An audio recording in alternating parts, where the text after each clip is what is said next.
Hi and welcome to Medicine Past, Present and Future. My name's Dr. Nick and I'm the past. And my name's Dr. Isabelle and I'm the future. And together, we're the present. So, Dr. Nick, what do you think is the most common thing that walks through your consulting room door? Well, that would have to be sore throat, because whether it's kids or adults, we see it all the time. But Dr. Isabelle, why do you reckon it's so common? And I'll give you a clue. It's something to do with those little dangly things at the back of your throat. You're talking about the tonsils, Dr. Nick.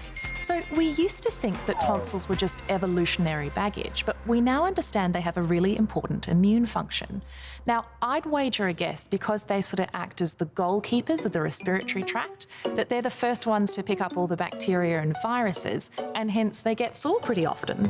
That's absolutely right, and they can cause real problems. I mean, George Washington is thought to have died of an abscess around his tonsils. And back in Roman times, doctors used to take tonsils out, sometimes with their bare hands. Oh, what, just pull them out? That's right, no anaesthetic. And then they fed them to the cat. Oh, that's disgusting, Dr. Nick. I made up the cat bit. But they really did sometimes just rip them out because they caused so much trouble for people. And some of the common problems with the tonsils are things like tonsillitis, which can be due to both viruses and bacteria.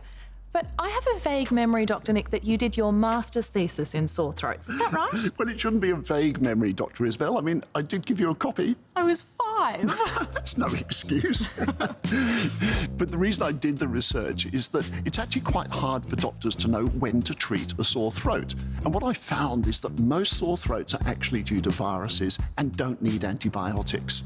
Now, Dr. Isabelle, there are some things that tell doctors when their sore throat does need treating. What are those? So that's bacterial tonsillitis or strep throat. Now, the symptoms of that are a sky-high fever, very sore throat, quite swollen glands as well, but interestingly, often not accompanied by a runny nose or a cough. But when do we say enough's enough, Dr. Nick, and that the tonsils just need to come out? Yeah, when I was a medical student, heaps of kids used to have their tonsils taken out. But we now know it's not needed very often. It's really only if you get true strep throat recurrently for more than 1 year, and sometimes in kids who have tonsils that are so big they can't breathe at night. But Dr. Isabelle, there's another problem with tonsils. It's not quite so serious, but it's still a real nuisance, and that's a thing called tonsillitis. Now, do you know what that is?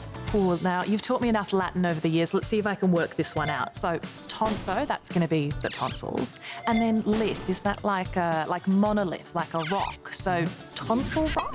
Yeah, well, not quite tonsil rock, tonsil stone. And it's caused by food debris getting stuck in the crypts in the tonsil, and it literally turns into little stones. And it can cause halitosis. Bad breath. Yeah, but the good thing is it's fairly easy to treat at home. All you need to do is use saltwater gargles, decent dental hygiene, and you can actually get the little stones out with a cotton bud.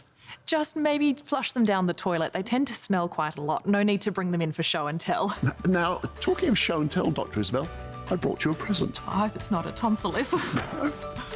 Oh, even better. Dr. Nick, you brought me your master's thesis. I've been meaning to read that. I hope you will. Do enjoy it.